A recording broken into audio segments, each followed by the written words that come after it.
The very first step for taking notes is to get the right kind of stationery. So I bought this notebook of my local stationery shop. You can also find it on Amazon.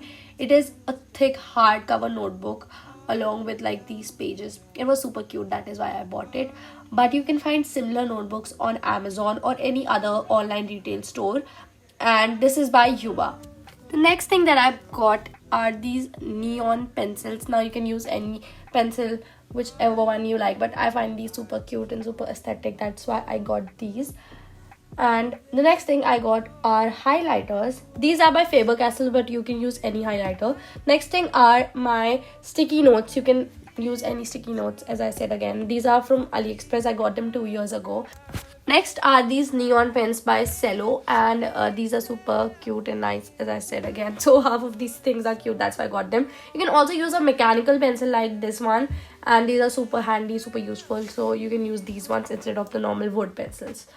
Lastly, I'll be taking notes with this Nataraj pen. This one is super cool. It's really nice, super smooth and stuff. So yeah, you can get this. Step number 2 is to skim through the textbook. Now you have to read what is inside of your textbook or inside of the chapter which you're going to study or going to take notes of. This step is super essential, so make sure that you're reading everything really well and thoroughly, because only if you know the text, then only you'll be able to write the notes well. That's why I skim through the chapter once, twice. How much time it takes, it depends from person to person. But after doing that, what I do is I use my sticky notes and write something additional if anything is required. So for example, I need to add some formula or something which my teacher has told me to write, or whatever. It could be a question or anything, whatever you want. So you can just use a sticky note and write it then and there. So when you're taking your notes, it'll be easy to jot those things down into your notebook.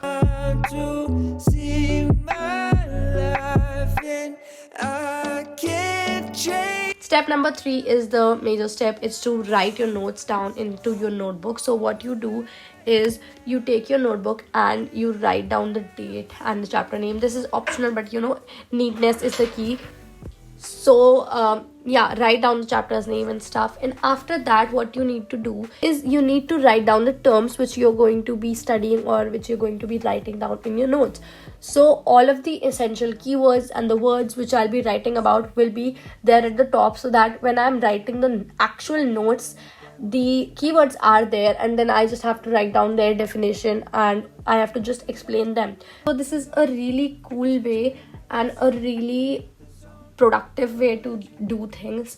And after that, I can just make it inside a box, and yeah, it's super simple to do. And after that, you can just write down the definitions of the keywords that you have written. So for example, I'm writing elasticity's definition because that's what the chapter is about and that's what the keywords say. Mine are a bit jumbled up, but make sure that you're writing yours sequential wise or however you want to. Basically, it's all upon you, however you feel convenient, but this is the way I do it. You off my mind. We've been done for a while now. This step is optional, but I also like to highlight the important words in my definition. For example, the word quantify is essential over here, therefore I have highlighted it with the highlighter, and the same goes for ratio of percentage, which is the important keyword here. So you can highlight it if you want to, or just underline it, whatever you want, but it will definitely help you score more. The next thing you need to do is you need to write down the headings and the subheadings. So for example, here is like the factors which affect the elasticity of demand. So what you can do is you can simply write the headings down from your textbook to your notebook. Now I'll prefer you not to change the headings very much because that's what helps you in scoring more. But for the paragraph and for the definitions and stuff, do not change it very much, but don't exactly write the bookish keywords in the words specifically. So yeah, make sure that you're using bullets because bullets help to be so much more useful when you're revising or learning. So bullets it is. That treats me better than you did, but it's not a game that you were. The fourth step is to use examples when you're writing your notes. So for example, I'm giving an example here. So what I'm doing is I'm just writing down a numerical from my textbook to my notebook. so that it'll be easier for me to understand the things when I look at that example. It's not exactly essential to do it, but if you do it, it's definitely going to help you in the long run. Why can't we move on with our life? Not trying to make you jealous.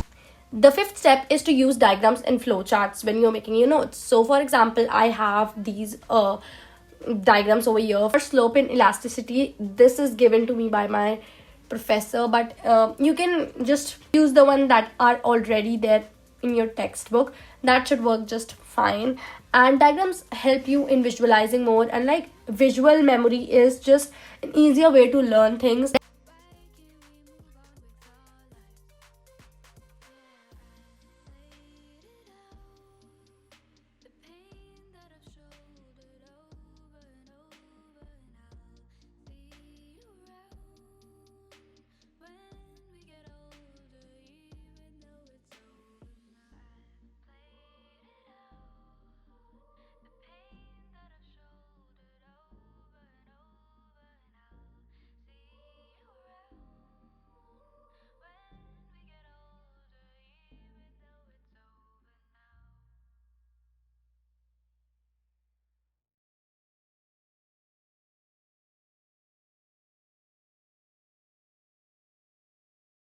Next comes the flowcharts and the tables. Now, for example, I am drawing a table over here for the different types of elasticities there are. So, for example, there's perfectly elastic, then there's unitary elastic, and these things just really help you understand better because it's scattered all over the book and all over your notes. But if it's in one place, like in the one table, you can just look at the table if you're in a hurry and you'll just remember it better, and therefore I think it's a super helpful thing to do.